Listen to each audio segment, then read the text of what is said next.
Welcome to the debate. If you walk into a casino today, you inherently expect the flashing lights, the sounds, the slot machines to be engineered for addiction, right? You walk in fully aware that the games are mathematically rigged to hijack your dopamine pathways. Right. But, it's a calculated, sterile environment. You know the house always wins, and you essentially consent to playing that game anyway. The transaction is clear from the very moment you step on the carpet. Exactly. But what happens when that slot machine isn't a machine at all? What happens when it's the person sleeping next to you? Today, we are examining the underlying mechanisms of trauma bonding in narcissistic and high-conflict relationships. And it is a truly terrifying dynamic to unpack. It really is. We're drawing on a comprehensive review of clinical literature, qualitative research, and psychological analyses of relational trauma to answer a central question. Is a trauma bond fundamentally a neurobiological addiction driven by chemical conditioning, or is it primarily a psychological phenomenon rooted in early developmental attachment and cognitive dissonance? It's a heavy question. It is. I will be arguing that a trauma bond is, at its core, a profound neurochemical addiction created by intermittent reinforcement. And I will be arguing that the bond is fundamentally a psychological and developmental vulnerability. It's rooted in attachment trauma, meaning, the chemistry only takes hold because the psychological soil was already primed for it. Let's jump right into the pure biological reality of what happens to a human being in one of these relationships. From my perspective as a behavioral profiler, a trauma bond is nothing short of a biological hijacking. Okay, a hijacking. That's a strong word. But it's accurate. When we dive into the clinical literature, we don't just see bad relationship dynamics. We see a specific, devastating neurochemical loop at play. It's driven by what we can call the 4 chemicals of coercive control. Let's break down how this predatory mechanism actually works. Right, starting with the love bombing. Exactly. First, during that initial affection phase, the abuser floods the victim with intense attention and validation. This forces the brain to release extreme highs of dopamine, which is the craving and reward chemical, and oxytocin. The bonding hormone, yeah? Right. And that massive chemical dump establishes the baseline for the entire relationship. The victim's brain learns, okay, this person is the ultimate source of safety and euphoria. Precisely. But then comes the devaluation phase. And with covert narcissists, this is so insidious. It's not always screaming. It could be a sudden silent treatment, a subtle micro-insult about your appearance, or just, weaponized incompetence that leaves you exhausted. Oh, right, the invisible red flags. Exactly. This sudden shift triggers a terrifying, massive spike of cortisol, the stress hormone. The victim's body enters a literal life-or-death survival mode. The heart races, digestion stops, panic sets in. And here is where the trap snaps shut. Because they apologize? Yes. When the abuser finally apologizes, or even just shows a fleeting moment of kindness, the victim's brain releases a tidal wave of endogenous opioids. The body's natural painkillers. Exactly. And the relief those opioids provide is profoundly narcotic. This cycle, high dopamine, crushing cortisol, then narcotic opioid relief, is intermittent reinforcement. It acts exactly like that casino slot machine. Wow. Because the reward is completely unpredictable, the brain becomes obsessed with pulling the lever. It creates a literal chemical dependency that entirely overrides logical thought. This mechanism is why you see highly rational, successful individuals, CEOs, doctors, lawyers, who just cannot simply walk away. It's not a lack of willpower. Their nervous system has been fundamentally reprogrammed. I hear that, but I come at it from a very different way. I certainly acknowledge the neurochemistry. No one is denying that cortisol, dopamine, and opioids are heavily present in the brain during these cycles. But leaning entirely on the neurobiological perspective misses the fundamental architecture of why the bond forms in the first place. How so? Well, the abuser is exploiting a psychological break that was already there. We have to look at the source material indicating that traumatic bonding is deeply rooted in unresolved insecure attachment and childhood templates where love was conditional. The brain doesn't just spontaneously accept abuse from a stranger. It accepts it because the dynamic aligns with a deeply internalized narrative. Wait, so you're suggesting the psychological framework precedes the chemical one, that the addiction literally can't happen without a pre-existing psychological wound? I am. The primary mechanism driving the bond is psychological, specifically the profound crushing weight of cognitive dissonance. When the abuse starts, the victim is suddenly forced to reconcile two deeply opposing realities. The perfect partner versus the abuser. Exactly. The incredibly loving partner from the beginning and the hostile, cruel figure currently standing in front of them, giving them the silent treatment. The human mind cannot hold two contradictory truths without experiencing intense psychological distress. To survive this dissonance, the victim utilizes an illusion of control. They internalize the blame. Right, the if I just do this better, they won't get mad mentality. Yes, they tell themselves, if I cause this anger by saying the wrong thing, then I can fix it by being better, by being quieter, by walking on eggshells. This self-blaming cognitive style, combined with a trauma-induced fawn response, where appeasing a threat is a learned childhood survival strategy, lays the necessary groundwork. A completely securely attached person would experience that first cortisol spike of abuse, recognize it as a threat, and leave. I see why you think that, but let me challenge you on the idea that this requires a pre-existing wound. When we talk about intermittent reinforcement, we are talking about the single most powerful behavioral conditioning mechanism known to neuroscience. It does not require a specific psychological vulnerability to work. But the data... Let me just finish this thought. The unpredictable alternation between extreme cruelty and intense kindness forces the brain to shift its baseline, regardless of who you are. Over time, the victim's nervous system stops responding to the quiet safety of normal, healthy interactions. Normalcy actually starts to feel boring or anxiety-inducing. That's true. The chaos becomes the norm. Right, and they begin to actively crave the intense neurochemical cocktail of the abuse cycle. The sheer unpredictability is the mechanism that cements the bond. Look, I'm sorry, but I just don't buy that it's completely indiscriminate. Let me tell you why. If we rely solely on the idea that intermittent reinforcement is a universal mechanism that just hooks anyone who walks into the room, we are flatly ignoring the empirical data in our source material. You're referring to the attachment study? Yes. There's a fascinating study that looked at 354 participants who were actively in abusive dynamics. That data demonstrated incredibly clearly that individuals with a history of childhood maltreatment and anxious attachment styles are statistically primed for trauma bonding. But correlation isn't causation. But why does it happen? Because intermittent reinforcement perfectly matches their early childhood templates of love. When the abuser cycles between idealization and devaluation, it doesn't trigger alarm bells for them, it triggers recognition.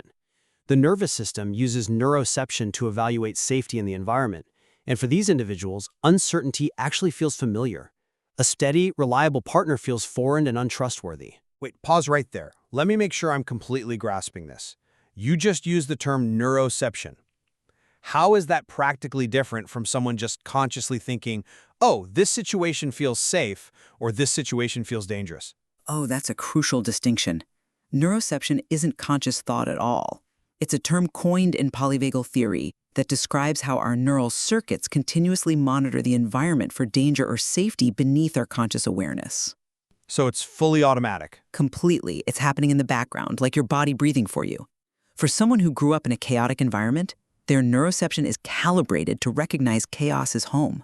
So when they meet a covert narcissist who's covertly gaslighting them, their nervous system doesn't consciously say, I like this abuse. Their subconscious neuroception says, I know how to navigate this. This is familiar. Okay, I understand the concept, but I'm still not convinced by that line of reasoning when it comes to the ultimate driver of the bond.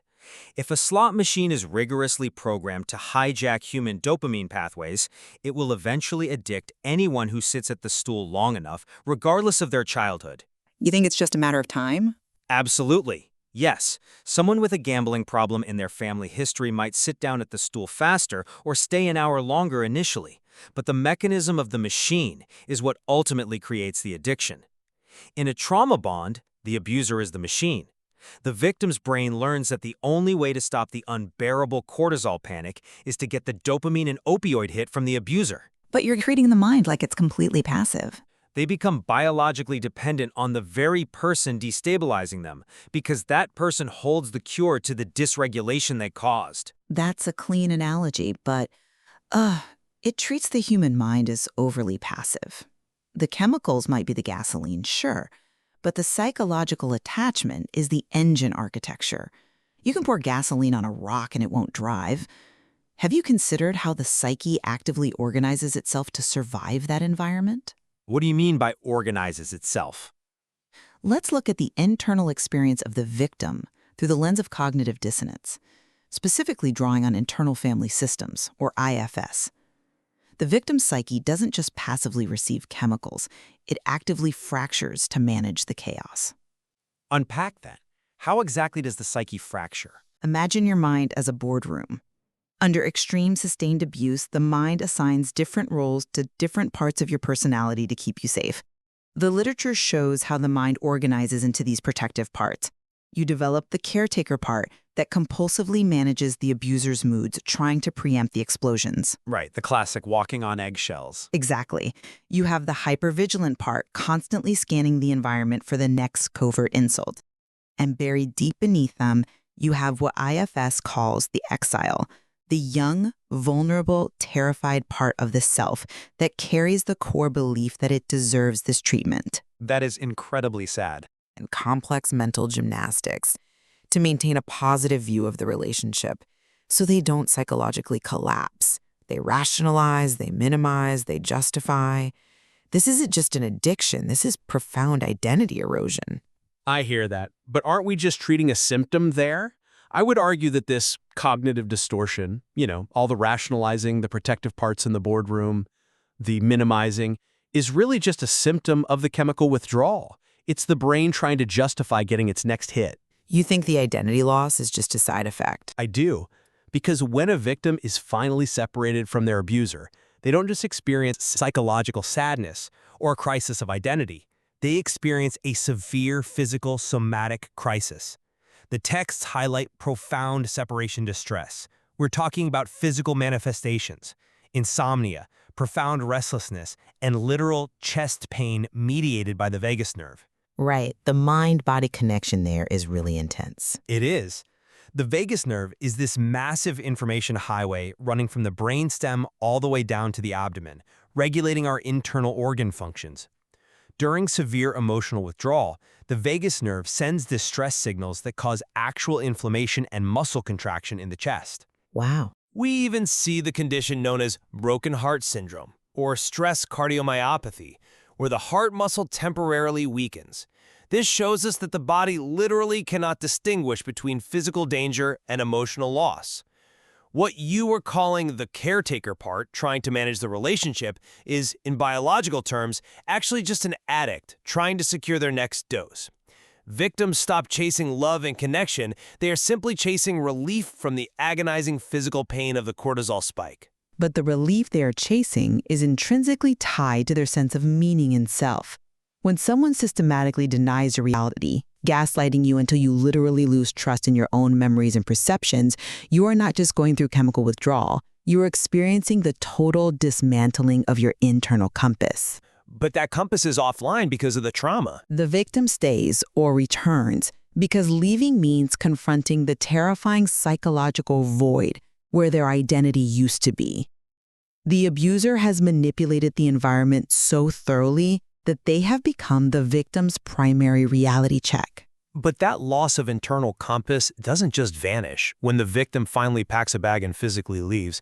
In fact, that is exactly when the abuser weaponizes that void against them, which brings us perfectly to the post-separation dynamics, because abusers rarely let the bond break organically. No, they don't. Let's analyze the phenomenon of hoovering through the neurobiological lens. Hoovering, named after the vacuum cleaner, is when the abuser uses tactics to suck the victim back into the cycle after a period of separation. From a biological standpoint, these tactics are precision-engineered strikes. We're talking about tactics like sudden charm, flattery, or playing the ultimate victim to manufacture crises, right? Exactly. Threats of self-harm, sudden medical emergencies, or even just a very casual, "Oh, I drove past our old restaurant and thought of you." When the victim receives that sudden text after weeks of excruciating silence and withdrawal, their brain lights up. It releases a massive surge of dopamine, or, in the case of a manufactured crisis, a life-or-death adrenaline response. It pulls them right back in. The addiction clock is instantly reset to 0. This is why strict no contact is not just a psychological boundary or a self-care strategy, it is an absolute medical necessity. Just as a substance addict cannot have just a little bit of heroin on the weekends, a trauma-bonded victim cannot have casual contact with their abuser without instantly reactivating those entrenched neural pathways. I agree that strict no contact is the ideal gold standard. But your framing of hoovering is heavily biologically deterministic. Hoovering works because it expertly exploits deep-seated psychological obligations. It preys on the victim's empathy, their guilt, and their deeply ingrained people-pleasing tendencies. Well, they do know how to push those buttons. Exactly. The abuser has studied the victim. They weaponize the victim's specific psychological profile against them. And we have to face the practical reality that for many people, those who are co-parenting children or those tied up in lengthy family court battles, strict no contact is literally impossible. You can't just block your co-parent when you have custody exchanges. True. This is where the psychological strategies of communication become vital, specifically the gray rock and yellow rock methods. For our listeners who might not be familiar with the terms, gray rock is the strategy where you become as uninteresting, brief, and emotionally unresponsive as a common gray rock, strictly to deny the abuser their narcissistic supply, correct? Precisely. You give one-word answers. You show zero emotion. But the literature reveals the immense psychological toll of the gray rock method. It requires a massive amount of what we call expressive suppression. Which is exhausting. It's completely exhausting. You are constantly masking your natural emotions, holding your breath, and biting your tongue, which uses a tremendous amount of cognitive energy. It leaves the victim experiencing high levels of internal somatic stress. Furthermore, in a highly contentious family court setting, gray rock can easily be weaponized by the abuser. How so? We think about how it looks to an outside observer, a judge, a mediator, or custody evaluator, might look at the victim's rigid, cold, emotionless communication and view them as uncooperative, bitter, or hostile. The abuser plays the victim saying, "Oh, look how cold they are to me." Ah, right. The covert narcissist plays the victim again. Exactly.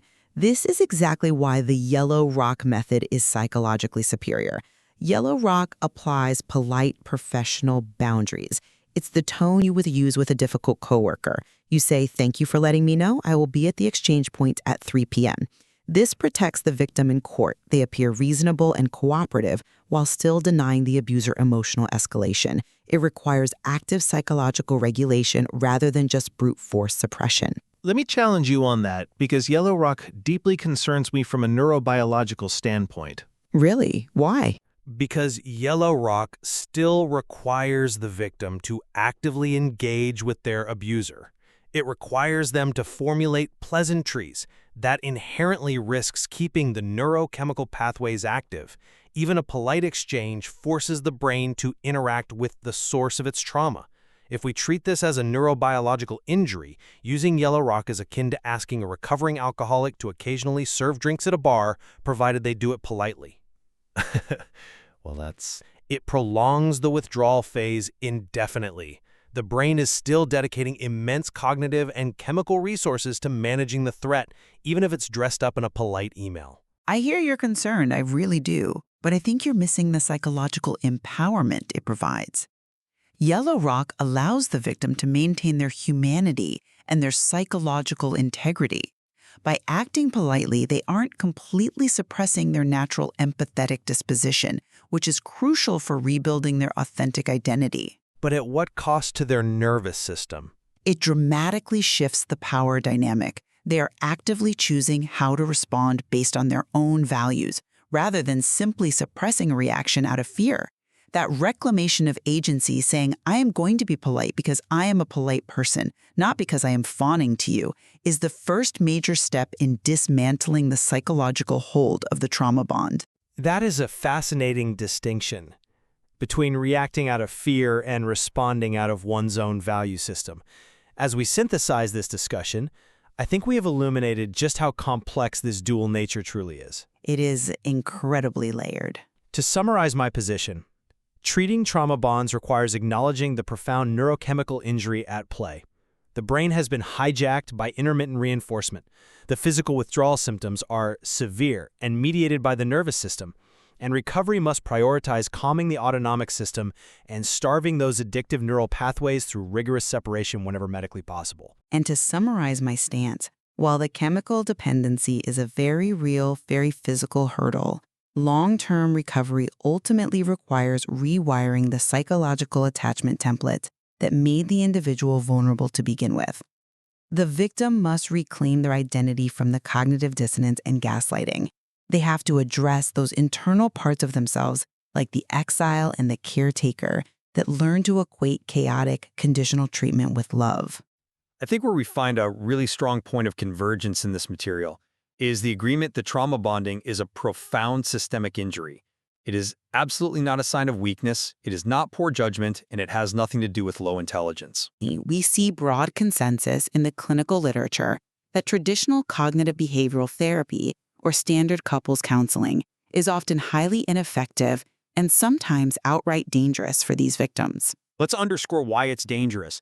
The literature points out how abusers will actually use therapy to acquire new language to weaponize. Yes, therapy speak. Exactly. They learn clinical terms in couples counseling and suddenly claim they have processed their attachment styles, creating a highly manipulative illusion of self-awareness while continuing the abuse. You simply cannot outthink a neurochemical addiction, and sitting in a room with your abuser trying to logically debate the relationship only feeds the cycle. Exactly. Recovery instead requires a deeply trauma-informed approach. It requires utilizing modalities like EMDR or somatic therapy, because standard talk therapy often doesn't reach the brainstem where this trauma is stored. EMDR, eye movement desensitization and reprocessing, uses bilateral stimulation, like eye movements or tapping, to help the brain literally refile and reprocess those traumatic memories so they no longer trigger that immediate cortisol panic. It's about physically getting the trauma out of the nervous system. Yes. It requires an approach that meets the victim where they are, offering a safe space to process the immense grief of the relationship while simultaneously rebuilding trust in their own perceptions. There is a vast amount of material for our listeners to explore regarding somatic recovery, boundary setting, and safely navigating the necessary stages of exiting these dynamics. In the end, perhaps it is the integration of these two perspectives that offers the clearest path forward for anyone analyzing or experiencing this. We must respect the uncompromising biological reality of the addiction, while simultaneously doing the deep psychological work to rebuild the self. The house may have rigorously rigged the game to hijack your dopamine, and the flashing lights may have blinded you for a while. But once you deeply understand the mechanics of how the machine works, you can finally choose to step away from the stool and walk out the casino doors. And recognize that the flashing lights were never really a prize to begin with. Thank you for joining us on The Debate.